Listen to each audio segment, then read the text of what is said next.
Over the next 5 days, I will be sharing 5 moves for a fearless career change over 40. This advice and this podcast series were designed to help you mitigate the risks as you move along on your career change journey. Hey, you, are you feeling stuck, desperate for a career change, or thinking of starting a business, but you're just not sure how to make your first move? I'm television producer turned career coach Shannon Russell, and this is the Second Act Success Career Podcast.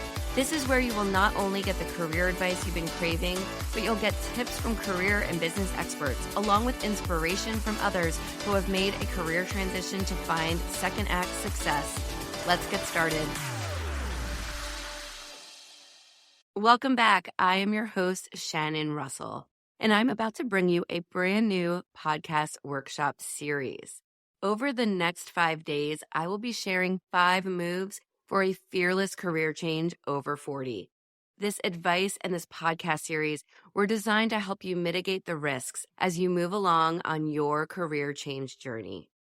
I am going to break down these 5 specific ways that you can set yourself up for risk-free career change and how you can do it feeling confident and ready to take on a whole new you.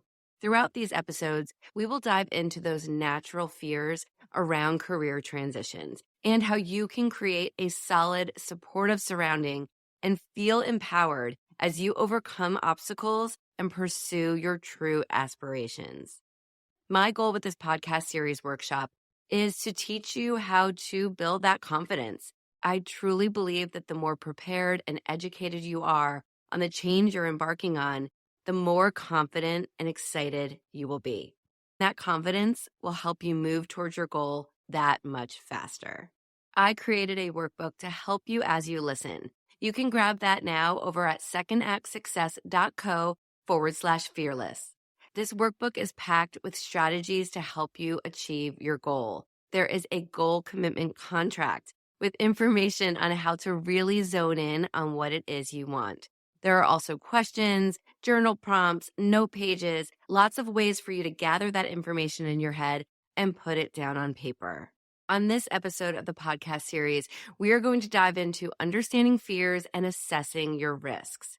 On the next episode, 131, we are going to tackle financial planning and how you can build a safety net right now to prepare you for when you do make that pivot. Episode 132 is all about skills and education and how you can feel confident in this career decision that you're making.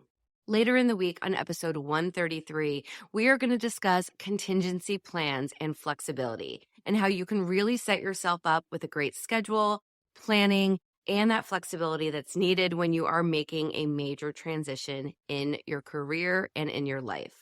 And finally, on episode 134, it's going to be all about how you can take that leap with confidence. So this whole podcast series, these 5 episodes, are meant for you to listen to in order. And that's why you have the workbook as a tool to use as you listen to all 5 episodes.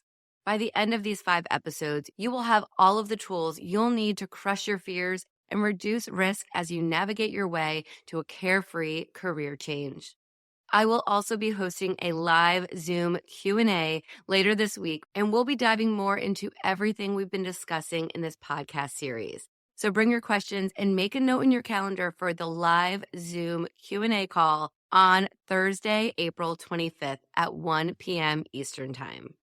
Okay, let's get started as we talk about some ways you can understand your fears and assess your risks when you make a shift in your career. Making a shift over the age of 40 can seem scary to a lot of people.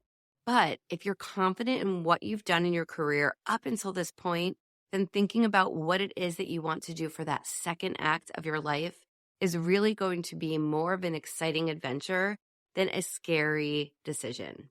So let's start talking about that fear that often comes with career change and that we might often hear from friends and colleagues and family members when we discuss wanting to get unstuck, wanting to move to something else, and wanting to leave the security of the job you have now to pursue something else.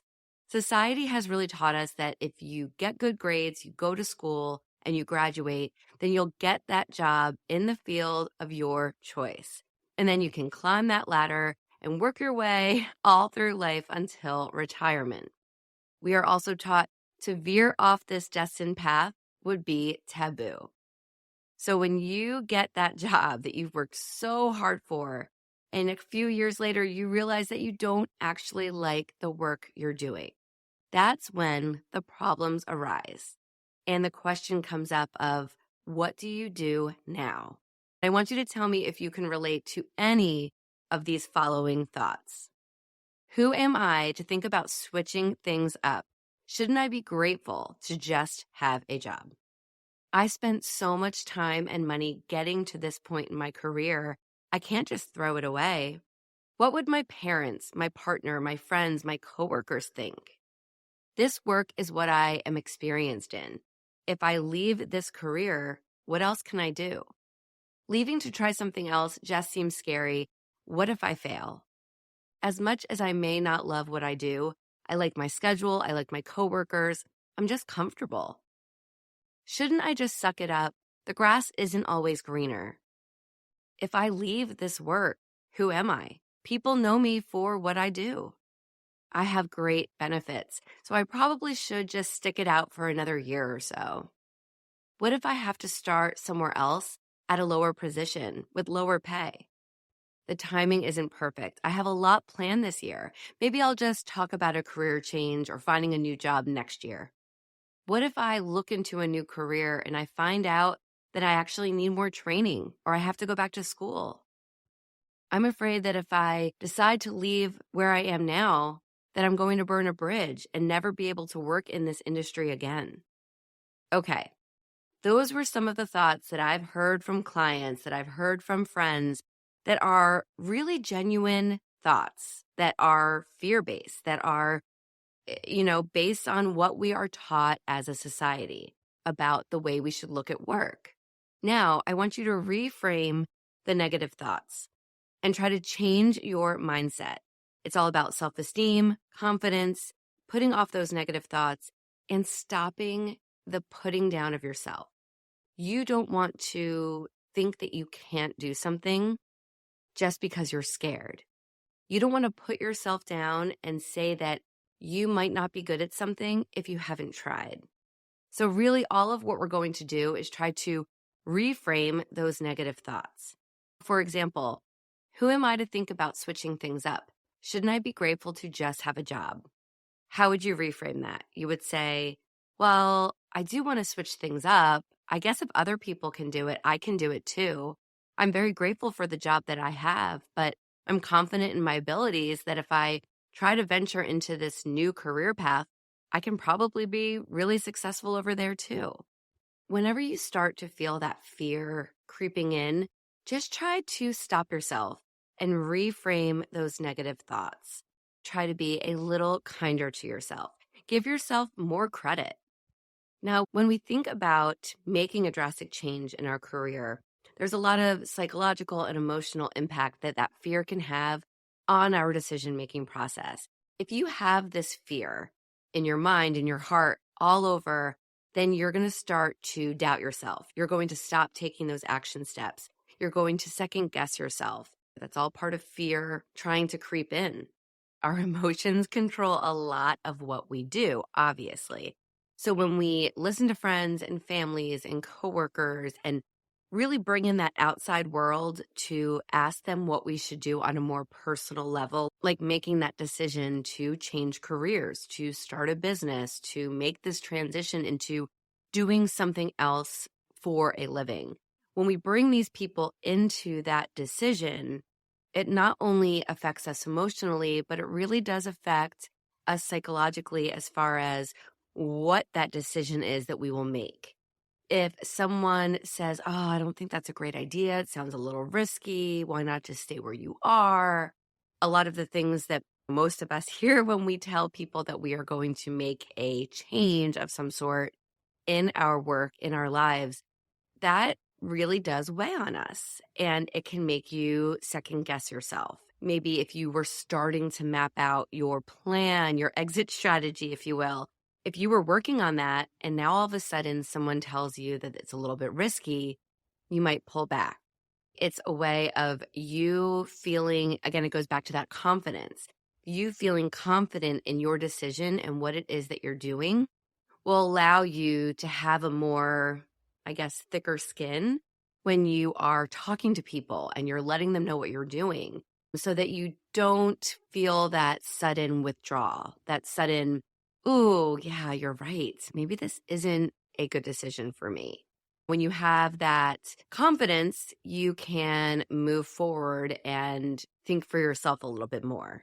Oftentimes, I tell my coaching clients that if they are thinking of making a big change in their life, if they're looking to leave their job, move companies, start a business, whatever it might be, and they're not sure what the people around them will think, I often advise them to keep it to themselves, hold it close to the vest while you do your research, while you make your plans, while you really figure it out with me, myself, and I. Let's figure it out, just you as a person with yourself. And then you can go ahead once you're a little bit more confident and you can make that move forward. And we're going to talk about this on another episode later in this podcast workshop series.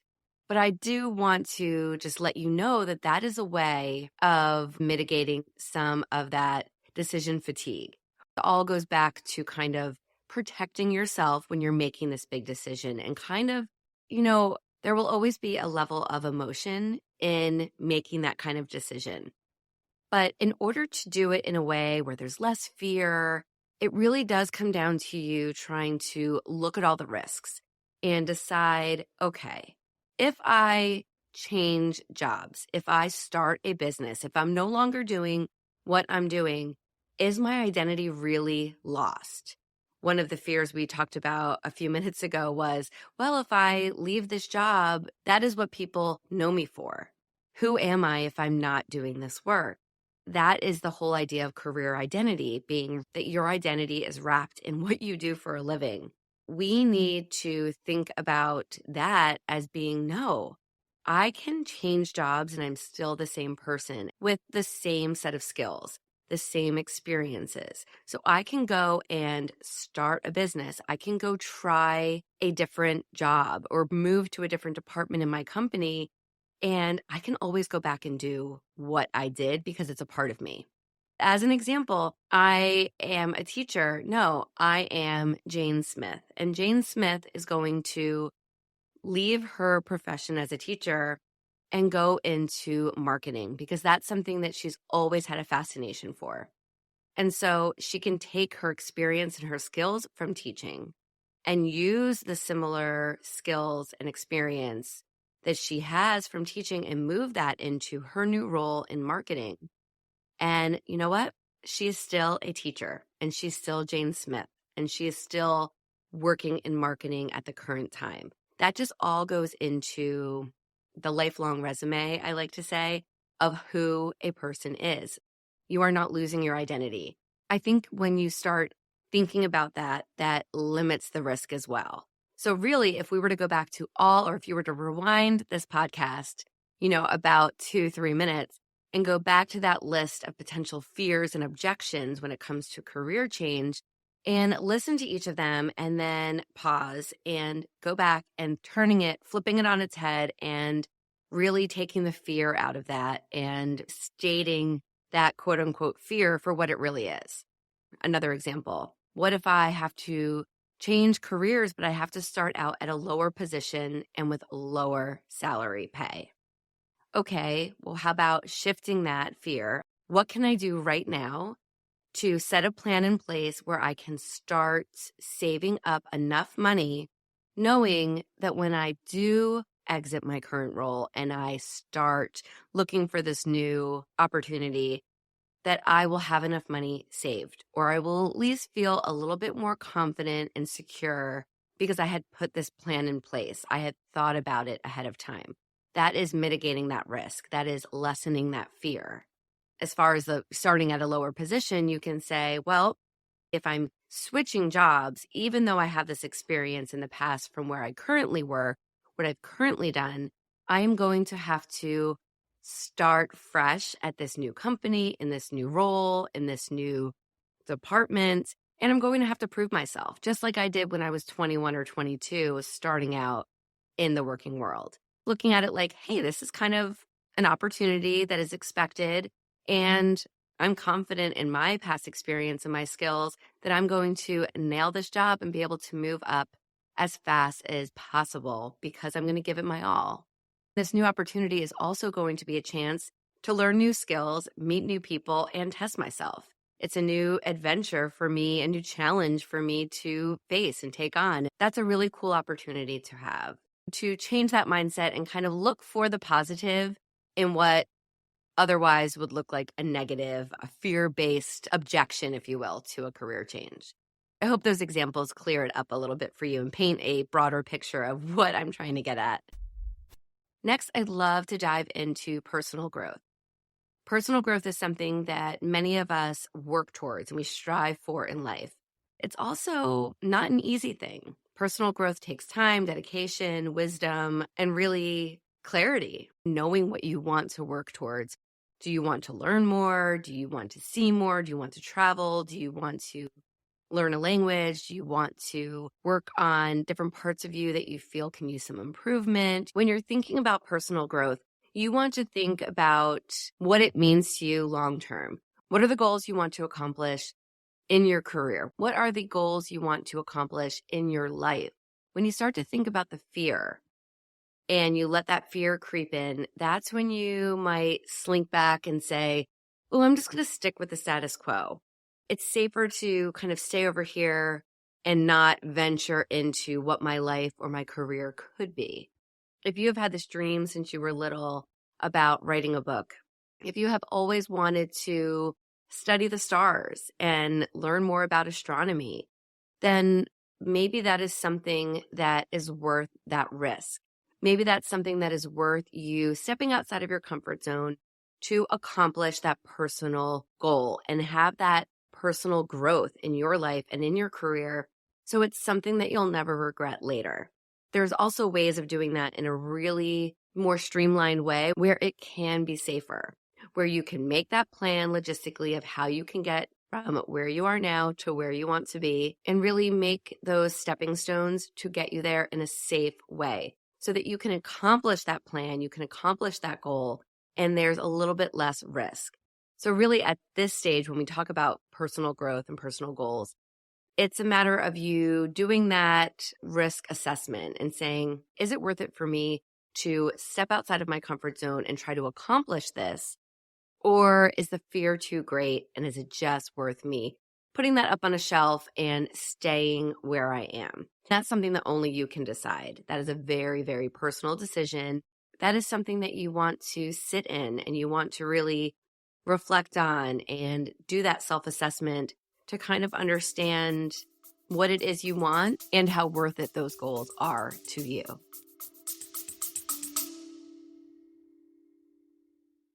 Do you ever feel like you need some support as you plan for your next career move? Then I invite you to join my membership, the Career Clarity Collective. Inside, you'll have access to a community of like-minded women. You'll also take part in weekly group coaching calls with me. Plus, you'll get a monthly masterclass lesson and a resource to help you start plotting your career pivot. Head over to secondactsuccess.co/membership to enroll, or grab the link in the show notes below. I'll see you inside the collective. All right, I want to also talk about self-assessments. And when I talk about self-assessments, it really is kind of what we've been talking about in this episode so far, about really looking inward, asking yourself, how do you feel? What are your goals? What do you want to do? How do you feel when it comes to risks? How are you letting other people influence you? All of the things. Self-assessment is such an easy thing to do, but it's something that so few of us do. It's really about taking that time to sit with yourself, to turn inward, and to examine your life as it is right now at this moment. To ask yourself, how are you doing? Are you happy with what you're doing? Is anything missing? When you can ask those questions, That's when you really get to learn about yourself and about where you are right now. Because so many times we're so busy going from one thing to the other and chasing the goals and driving the kids places, doing all of the things that we don't stop to say, hey, where am I? How am I? What can I do better? Am I reaching my personal goals? Am I where I want to be? And when you can take that time and really self assess in that way, you can realize so many things about yourself. And so you can do this in different ways. I often talk to my students in my membership program, my coaching clients. I often talk to them about making it super simple. Take out a piece of paper and make a list of everything that you love about your work and your life right now. Make another list about things that just don't sit right with you, whether it's at work or in your personal life. But make a list of those things that if you had the chance to not encounter again, that you wouldn't. So now you have a list of things that you really do enjoy and a list of things that aren't sitting well with you. And now you're going to make a list of goals. And this can be dreams, like we said before, writing a book. It can be traveling to a new place. It can be taking up a certain hobby, starting a small business of your own, the outstanding wishes that you might have. Anything that, you really do sit there and go, oh, I wish I did this, or that would have been really fun to do when I was younger. You are only the age you are now once. So take age out of it and make a list of all of those wishes, all of those goals that you might have had at one point or another in your life, and really start thinking about them and dissect each one and say, is this something that maybe I could work into my life right now? Could I find a new hobby to start? Could I plan that vacation? Could I think about starting that small business? Could I change jobs and maybe try this new venture? Now that you have these lists in front of you, it's about you again self-assessing your needs and what you could work into your life right now. If you're really looking at all of the things you do at work that just don't sit well with you, all of the things that make you dread Monday mornings, we want to try to get those out of the picture. And so when you look at the idea of starting a business, for example, would you be able to create a business in a way using the skills and the things that you love, taking out the things that really don't serve you, and figuring out how you can achieve that goal on your wish list? Is there a way of transitioning and making that part of your second act? So that's where self-assessing yourself can really bring about ideas and new desires to think kind of outside of the box. Just doing that with a simple jotting down list making exercise, you can start to learn a little bit more about yourself and ask yourself those questions that you might not have asked yourself for quite some time. There are also other self-assessments you can take if you want to dive a little deeper. I am a UMAP coach, so UMAP is my self-assessment of choice that I use with my clients. That really takes all of your personality, your values, your likes, your dislikes, your skills, and compiles them in a way that you can take that UMAP profile, we call it, and you can look at it and kind of use it as you're planning your next step. There are other tests out there that are personality tests, career tests like Enneagram, Clifton Strengths Finders, Myers-Briggs. There's a ton out there. So it's just a matter of finding one that really feels like it's going to give you the results that'll work for you. You can always reach out to me. You can DM me on Instagram. I'm at Second Act Success. You can send me an email, but reach out to me. I'd be happy to give you my opinion on all of the different assessments and help steer you in the right direction. The reason I brought up self-assessments is because I feel like it's a way of really mitigating that fear and mitigating those wishy-washy feelings you might be having about a career change, because it's going to have you get more in touch with yourself, and you are the ultimate person to decide if you are moving forward in a career change or not. No one is going to make that decision but you. You are going to be the one to do the outreach, to find that job, to start that business, to get that LLC, to make that move, to write a book, whatever it is, you are in charge. So doing that self-assessment just takes a lot of that fear out of the way and really makes you feel more confident and more able to move forward. So we have talked a lot this episode about risk assessments. and really assessing the risk of whatever situation you are thinking about entering into. When you finally get to the point where you feel like you've mitigated these risks, you feel like you're in a better space, you have a better mindset about what you're working towards, and you are a little bit less afraid and more willing to take that leap, you're in a great place, because that's the time where you can really start reaping all of the rewards that are around you. You can get excited about these challenges that are in front of you. You can get excited about reinventing yourself. You feel more comfortable. You feel less afraid, less alone, less scared, and ready to take on your next steps towards a career change, towards your second act, because you've gone through the risks. Okay, my friend, well, that is it for part 1 of this 5-part podcast workshop series. Before we go, I want to leave you with this notion that you are not alone. You are here because you want to be fearless in your career change, fearless in your 40s or 30s or 50s, wherever you are, but knowing that you are at the stage where you want to take a leap, you want to make a second act for yourself, you've mitigated those fears, and you're ready to move forward. Now it's time, if you have not done so already, to head over to secondactsuccess.co/fearless to download your free workbook, and this workbook will help you throughout this workshop series. You can also register for our live Q&A Zoom call that will be happening this Thursday, April 25th at 1 p.m. Eastern Time. You can download your workbook and register for the Zoom call all at secondactsuccess.co/fearless. And I will also link it for you below in the show notes as well. Oh, and don't worry if you can't make it live to our Zoom Q&A call. Just DM me over on Instagram with any questions that you have, and I'll make sure that we answer it during the call. My Instagram handle is @secondactsuccess. You'll be able to catch everything on the replay when I email it out later that day. All right, I hope you learned a lot today on the episode, but guess what? We are just getting started. Tomorrow on episode 131, we will be tackling financial planning and how you can build a safety net to get you even more prepared as you make that leap from where you are now to where you want to be.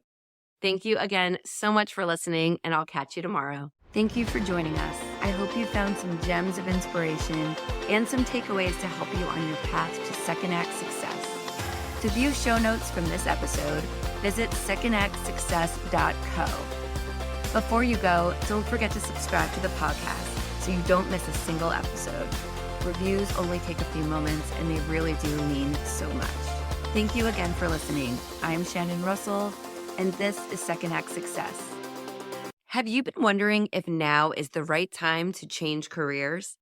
If you have been asking yourself that question, you are not alone. I created a new 10-question quiz that will give you the clarity you need. Download the quiz at secondactsuccess.co/quiz. You will get results quick. Plus, you'll get action items for you to implement right away. I am also including private podcast links to give you even more information on how you can move forward to pursue your second act career.